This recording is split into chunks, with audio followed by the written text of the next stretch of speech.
नमस्कार साथियों, स्वागत है आप सभी का भारद्वाज मैथ्स के यूट्यूब चैनल पर। आज हम रुपए पैसे से रिलेटेड जो क्वेश्चंस आते हैं रेशियो एंड प्रोपोर्शन में, वो क्वेश्चन डिस्कस करने जा रहे हैं। दो ही क्वेश्चन है, ठीक है। और इन्हीं टाइप के क्वेश्चन अगर रुपए और पैसे में कन्वर्जन का आता है तो इस लगभग ये दो टाइप ही होते हैं, ठीक है ना। इन्हीं में से कोई एक प्रकार का आ सकता है और बहुत ही इंपॉर्टेंट क्वेश्चन है ये। तो चलिए डिस्कस करते हैं। देखिए, पहला क्वेश्चन है, एक थैले में 1 रुपये 50 पैसे और 25 पैसे के सिक्कों का अनुपात 2:3:5 दिया हुआ है। कितना दिया हुआ है? 2:3:5 दिया हुआ है और उनका कुल मान है वो 114 रुपये है। तब 50 पैसे का क्या मान होगा? तो सबसे पहले देखिए, 1 रुपये का मान, 50 पैसे का मान, पी से दिखा रहा हूँ, और 25 पैसे का मान, इनका हमें अनुपात दिया हुआ है। कितना दिया हुआ है? 2:3:5। ये किसका दिया हुआ है? ये हमें कॉइन का रेशियो दिया हुआ है। और ये कुल मान जो दिया हुआ है 114 ये रुपए में दिया हुआ है। और ये हमें जो दे रखा है सिक्कों का अनुपात दे रखा है। तो सिक्कों के अनुपात से हम रुपयों का अनुपात निकालते हैं।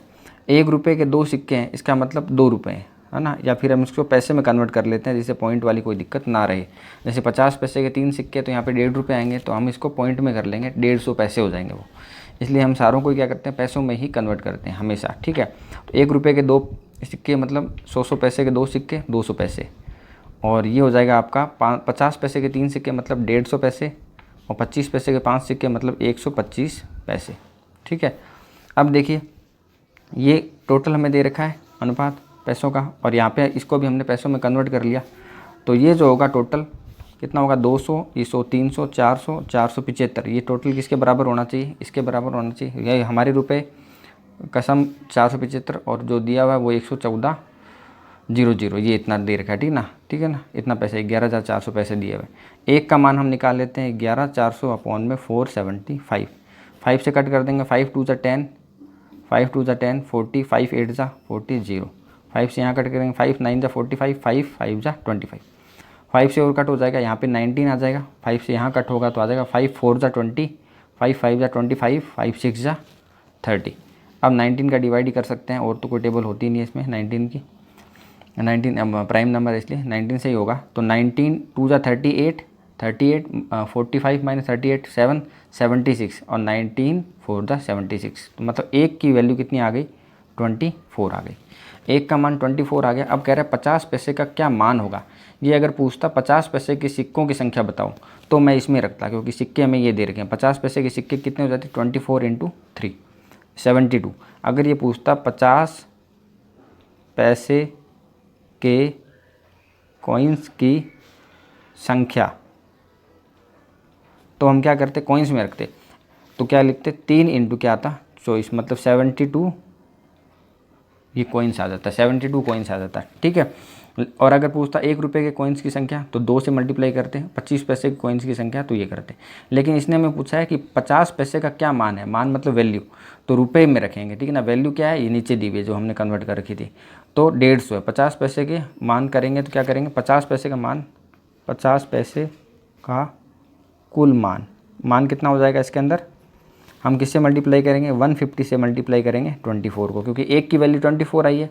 तो 150 की वैल्यू क्या हो जाएगी? 150 × 24 मल्टीप्लाई कर लेंगे। 15 4 हो गया 66, 15 2 30, और 30 और 6 36, और एक 0 और 3600 पैसे आ गया। 3600 पैसे को हम 36 रुपये भी शो कर सकते हैं। तो ये बहुत ही कॉमन क्वेश्चन है और काफ़ी रिपीट होता है ये एग्जाम्स में। प्रीवियस एग्जाम्स में भी, सीटेट में भी रिपीट आया हुआ है क्वेश्चन ये। तो क्या दिया हुआ था इसमें? हमें दे रखा था रुपये पैसे का अनुपात दे रखा था, और रुपये पैसे का यहाँ पे सिक्कों का अनुपात दे रखा था। लेकिन जो वैल्यू दे रखी थी वो रुपये में दे रखी थी, इसलिए हमने सिक्कों को क्या किया? वैल्यू रुपीज़ में कन्वर्ट कर लिया, और फिर हमने एक का मान निकाल लिया, जैसा कि हम हमेशा निकालते हैं। हमारे अनुपातों का योग 475, और जो दे रखा है वो 114 11,400 दे रखा है। तो 1 की वैल्यू निकाल ली, और सीधा हमने क्या कर दिया? 50 पैसे के सिक्का, 50 पैसे के मानों की संख्या पूछी, तो 50 पैसे का कुल मान हो जाएगा 150 को हम 25 से करेंगे। अगर 25 पैसे के सिक्कों का मान पूछता तो हम क्या करते? 125 से मल्टीप्लाई करते। ओके, आई होप आपको ये समझ आ गया होगा क्वेश्चन। अब हम सेकंड क्वेश्चन डिस्कस करते हैं। देखिए क्या लिखा हुआ है। एक व्यक्ति के पास 480 रुपये में 1 रुपये 5 रुपये और 10 रुपये के नोट हैं, ठीक है ना। 480 रुपये उसके कुल उसके पास में है, और उसमें जो रुपीज़ हैं वो 1 रुपये के कुछ नोट हैं, 5 रुपये के कुछ नोट हैं और 10 रुपये के कुछ नोट हैं। यदि प्रत्येक प्रकार के नोटों की संख्या क्या है, समान है, तो नोटों की कुल संख्या निकालो।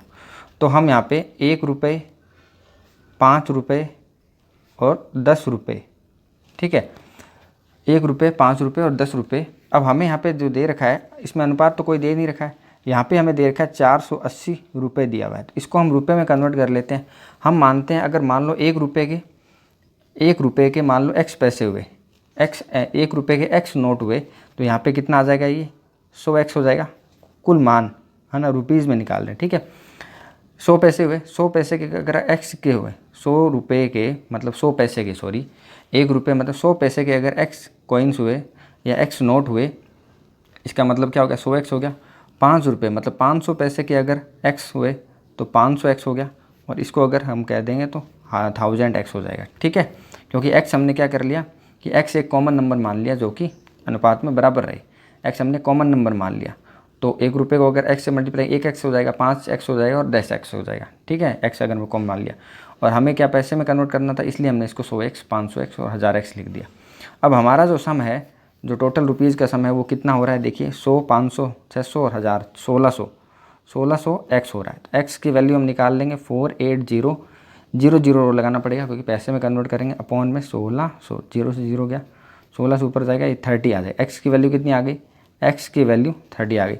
मतलब 1 रुपये के नोटों की संख्या भी कितनी है, 30 है, और 5 रुपये के नोटों की संख्या भी 30 है, और 10 रुपये के नोटों की संख्या भी 30 है, क्योंकि तीनों ही x होंगे, ठीक है। जो हम मानते हैं हमेशा कॉमन ही मानते हैं, ठीक है। अनुपात हमेशा एक कॉमन मल्टीप्लिकेशन में ही डबल होते हैं, ट्रिपल होते हैं, जो भी है ना, कॉमन मल्टीप्लिकेशन ही होता है, तो वो हमने x माना था। अब x बराबर 30 आ गया। इसका मतलब 1 रुपये के 30 पैसे 30 नोट है। आपसे पूछे 5 रुपये के नोटों की संख्या कितनी है, तो 30 है, लेकिन इसने पूछा है प्रत्येक प्रकार के नोटों की संख्या भी क्या है, समान बोला हुआ है, ठीक है। तो 30 30 30 हमारा समान आ भी रहा है। नोटों की कुल संख्या, तो यहाँ पे नोटों की कुल संख्या कितनी हो जाएगी, नोटों की कुल संख्या कितनी हो जाएगी बच्चों, 30 + 30 + 30 कितनी हो जाएगी, 90 हो जाएगी नोटों की कुल संख्या। उम्मीद करता हूँ आपको ये क्वेश्चन समझ आ गया होगा, ठीक है। और जो भी ये जो रुपये पैसे से रिलेटेड जो क्वेश्चंस आते हैं वो हमने डिस्कस कर लिए हैं आज, ठीक है। इन 2 क्वेश्चन को आप ज़रूर से करें, और इन पे बेस्ड आपको अगर कोई क्वेश्चन किसी बुक में मिल रहे हैं तो आप उसको ट्राई करके देखें, डेफिनेटली वो आपसे हो जाएंगे। ओके, उम्मीद करता हूँ आपको ये वीडियो पसंद आया होगा। अगर आपको पसंद आ रहा है वीडियो तो लाइक कर देना, और अगर आपको इसी टाइप के वीडियोस और भी चाहिए तो चैनल को सब्सक्राइब कर दें, जिससे कि जब भी मैं वीडियो अपलोड करूं आपको नोटिफिकेशन मिल जाए। Thank you so much. मिलते हैं नेक्स्ट वीडियो में, तब तक के लिए टेक केयर, बाय बाय।